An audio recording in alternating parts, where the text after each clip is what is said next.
नमस्कार, मैं अर्पित आप सभी का स्वागत करता हूं हमारे शो में जिसका नाम है सॉल्यूशन। दर्शकों, गणेश जी विघ्न विनायक हैं। भगवान गणेश बुद्धि के देवता हैं। कोई भी शुभ काम करने से पहले गणेश जी का ध्यान किया जाता है, उनकी पूजा अर्चना की जाती है। तो किन किन बातों का ध्यान रखकर आप गणेश जी की कृपा प्राप्त कर सकते हैं, आज इसी पर चर्चा करेंगे हमारे स्पेशल शो सॉल्यूशन में।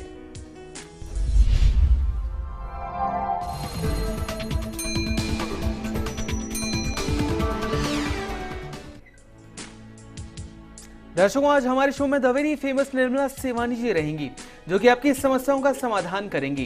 निर्मला जी, सबसे पहले तो आपका बहुत बहुत स्वागत है हमारे कार्यक्रम में। नमस्कार। तो दर्शकों, अगर आपकी भी कोई समस्या है जिसका आप समाधान जानना चाहते हैं हमसे, तो आप भी हमें कॉल कर सकते हैं। हमारा नंबर लगातार आपकी टीवी स्क्रीन पर फ्लैश होता रहेगा। निर्मला जी, सबसे पहले मैं आपसे जानना चाहूंगा, भगवान गणेश जो है उनकी पूजा का आध्यात्मिक महत्व क्या है? देखिए, वैसे तो उसका धार्मिक महत्व ये है कि वो विघ्न हरता है, विघ्न के नाशक हैं और सर्वविध मंगल देते हैं ना, इसलिए हम गणेश पूजा तो हर आराधना के पहले करते हैं। और उसके दो आध्यात्मिक महत्व हैं और साइंटिफिक महत्व भी हैं। देखिए, पहला महत्व ये कि वो माँ पार्वती के मैल से बने थे, है ना, तो इसका मतलब इस मिट्टी से ही सब बने हैं और इस मिट्टी में ही लीन हो जाएंगे। जो हम गणेश चतुर्थी से अनंत चतुर्दशी की आराधना करते हैं, उसमें उनका ये महत्व है ना। दूसरा ये कि आप देखिए कि क्योंकि प्रभु जो है वो रोशनी है जो पूरी कायनात में फैली और हम में भी बसते हैं, तो जो सृजन प्रभु के हाथ में है। तो जब वो उनकी, तुमने ये स्टोरी सुनी है ना कि वो पार्वती जी की नहाने गई थी, तो वो उनकी पहरा दे रहे थे, तो शिव जी आए गुस्से में और उन्होंने उनको मुंडी हटा दी है ना, जो सिर है, और उसके बाद वो हाथी का सिर लगा। तो इसका मतलब देखिए, प्लास्टिक सर्जरी की जो व्युत्पत्ति हुई वो उस थॉट से हुई कि आप किस तरीके से उस अंग को जोड़ सकते हैं। इस तरीके की वो मेथोलॉजी से हमारे दिमाग में थॉट आते हैं, तो उसका ये साइंटिफिक महत्व है। और दूसरा जो महत्व होता है कि देह जो है वो हमेशा अपना रूप बदलती है। तो जब प्रभु भी आकार रूप में आते हैं तो हम उनको प्रतिस्थापना देते हैं चतुर्थी पे, और अनंत चतुर्दशी पे उनका विसर्जन कर देते हैं। तो माने जो पैदा हुआ है वो जरूर नष्ट होगा। ये संदेश उसका आध्यात्मिक है। किसी भी विसर्जन परंपरा का मतलब ये है। तो चतुर्थी से लेकर अनंत चतुर्दशी तक गणेश जी की आराधना की आध्यात्मिक सामाजिक सरोकार ये है कि उत्सवों से हम पहले तो एंटरटेनमेंट के कोई साधन होते नहीं थे, तो हम लोग इकट्ठा हो जाते थे, मोहल्ले में वो मूर्ति प्रतिष्ठित होती थी, तो इंटरेक्शन रहता था। तो सामाजिक, धार्मिक, आध्यात्मिक सारे सरोकार हैं ये चतुर्थी से अनंत चतुर्दशी। जी निर्मला जी, आगे बढ़ने से पहले एक दर्शक हमारे साथ जुड़ी है, रजनी है श्री गंगानगर से। रजनी, आपका बहुत बहुत स्वागत है हमारे कार्यक्रम में। आप जिसके बारे में भी पूछना चाहती हैं उनकी जन्म की तारीख बताइए, फिर अपना सवाल कीजिए। जी नमस्कार जी। नमस्कार। हाँ जी, मैं अपने भाई के बारे में पूछना चाहती हूँ। उनकी डेट ऑफ बर्थ? हाँ जी, उनकी डेट ऑफ बर्थ है 9/9/1982। ठीक है, सवाल पूछिए। सुबह 11:15 बजे पंजाब अबोहर का जन्म है जी। उनकी शादी को 4.5 साल हो गए, अभी तक कोई संतान नहीं हुई। 7वें बरस में होगी।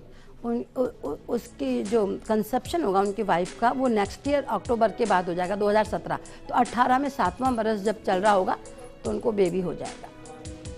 तो दर्शकों, अगर आपकी भी कोई समस्या है, उस समस्या का समाधान आप जानना चाहते हैं हमसे, तो आप भी हमें कॉल कर सकते हैं। हमारा नंबर लगातार आपकी टीवी स्क्रीन पर फ्लैश हो रहा है। निर्मला जी, आपने ये तो बता दिया कि गणेश पूजा का क्या आध्यात्मिक महत्व है, लेकिन अब हम आपसे जानना चाहेंगे कि गणेश चतुर्थी जो है वो क्यों मनाई जाती है, क्या महत्व है उसका? क्योंकि भगवान गणपति पैदा हुए थे ना, इसलिए बनाते हैं जी। और खुशी अलौकिक, अद्भुत, विघ्ननाश, विघ्नहर्ता, बुद्धि के देवता हैं और मंगल कार्यों के करने वाले प्रतिष्ठित होंगे। जन्माष्टमी क्यों मनाते हैं? कृष्णा पैदा हुए तो ऐसे गणपति पैदा हुए तो इसलिए मनाते हैं जी। निर्मला जी, अभी के लिए एक और दर्शक हमारे साथ जुड़े हैं, प्रमोद जी हैं सऊदी अरब से। प्रमोद जी, आपका बहुत बहुत स्वागत है हमारे कार्यक्रम में। सबसे पहले आप जिसके बारे में भी पूछना चाहते हैं उनकी जन्म की तारीख बताइए, फिर अपना सवाल कीजिए। पूछना तो मेरे लिए ही चाहता हूँ, पर मेरे पास जन्म तारीख नहीं है। अच्छा, तो आप कितने बरस के हैं प्रमोद जी, वो बता के फिर पूछ लीजिए। मैं करीबन 32 साल का हूँ। ठीक है, सवाल पूछिए।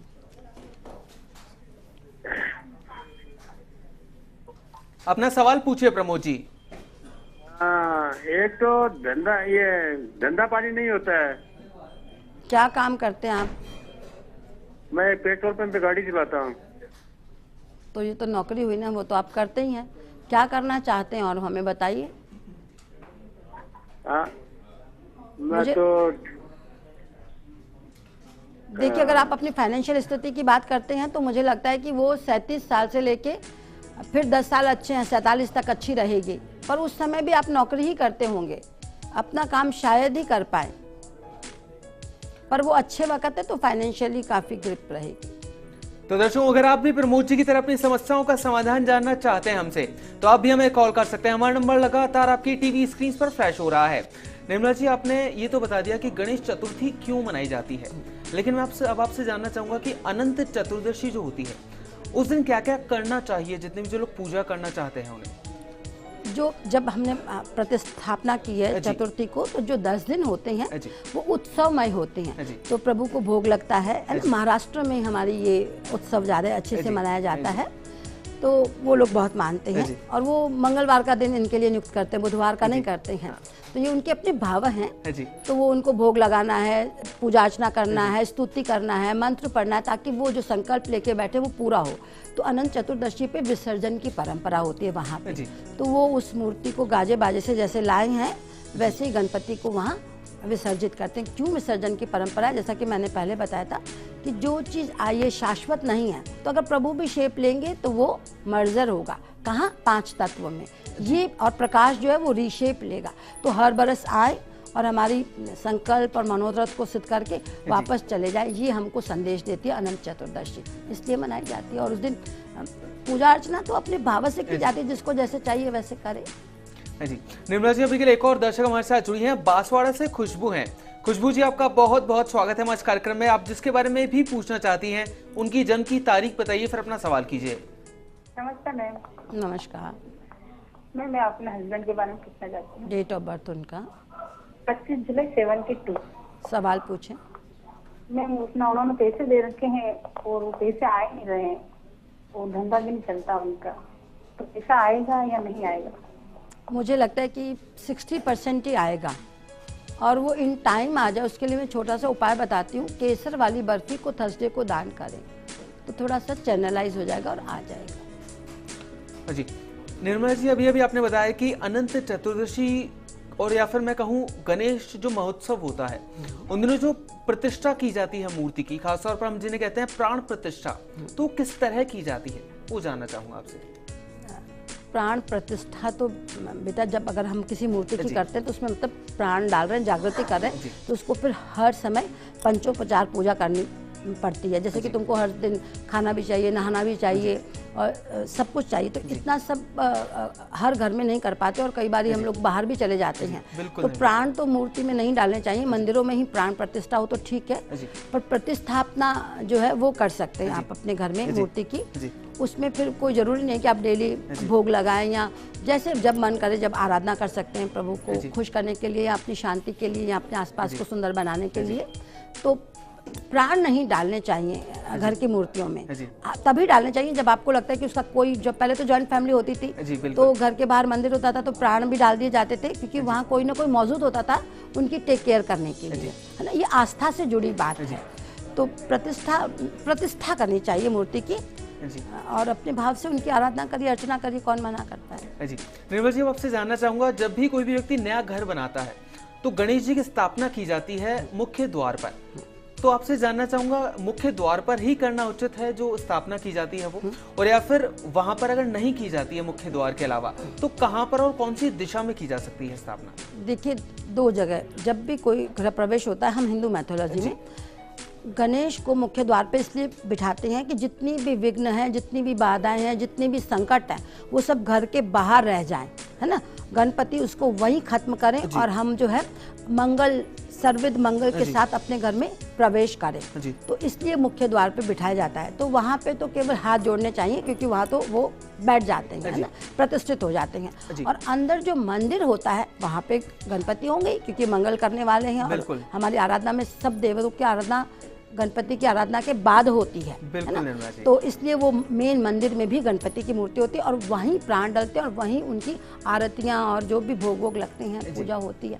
तो प्रतिमाएं हर हिंदू घर में होती हैं गणपति की, चाहे वो किसी भी पीठ को मानता हो, चाहे वो शक्ति पीठ को मानता हो, वो जो चाहे शिव पीठ को मानता हो, चाहे विष्णु पीठ को मानता हो, पर गणपति तो हर जगह अवेलेबल होते ही हैं। जी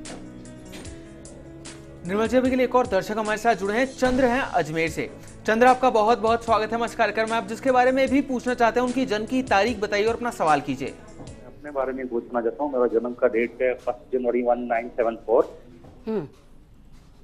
अपना सवाल कीजिए चंद्र जी। 1 जनवरी 1974। ठीक है चंद्र, सवाल पूछो तुम। सवाल ये है, मैं बहुत टाइम से बाहर रह रहा हूँ, मैं इधर सेट हो पाऊंगा? यहाँ पे या वहाँ पे? या यहाँ पे अजमेर? यहाँ पे आप आ पाएंगे 2020 के बाद, वापस आ जाएंगे आप, पर अभी भी 4 से 5 साल बाहर रहेंगे, उसके बाद यहाँ सेटल होंगे बिजनेस में। तो दर्शकों, अगर आपकी भी कोई समस्या है और उस समस्या का आप समाधान जानना चाहते हैं हमसे, तो आप भी हमें कॉल कर सकते हैं। हमारा नंबर लगातार आपकी टीवी स्क्रीन पर फ्लैश हो रहा है। निर्मला जी, आपसे जानना चाहूंगा कि हम गणेश जी की पूजा अर्चना की बात कर रहे हैं, तो जो भी व्यक्ति गणेश जी की पूजा अर्चना करता है, क्या उसे भी कंपलसरी है कि वो पूरे शिव परिवार की पूजा करे? नहीं, कंपलसरी तो कुछ भी नहीं होता, आपके भाव होते हैं जी।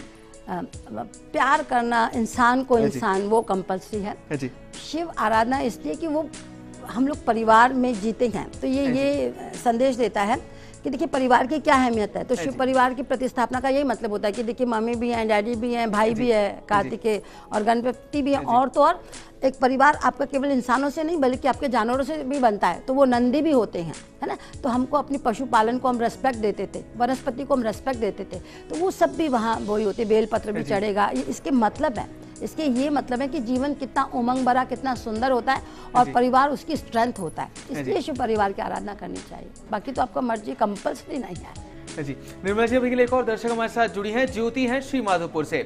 ज्योति जी, आपका बहुत बहुत स्वागत है हमारे कार्यक्रम में। आप जिसके बारे में भी पूछना चाहती हैं उनकी जन्म की तारीख बताइए और अपना सवाल कीजिए। ज्योति जी, अपना सवाल कीजिए। इधर ज्योति जी, अपना सवाल कीजिए। लगता है कि निर्मला जी तकनीकी कारणों के चलते उनका संपर्क हमसे नहीं हो पा रहा है। दर्शकों, फिलहाल के लिए वक्त तो चला है, लेकिन एक छोटे से ब्रेक का, जल्द वापस लौटते हैं, कहीं मत जाइएगा।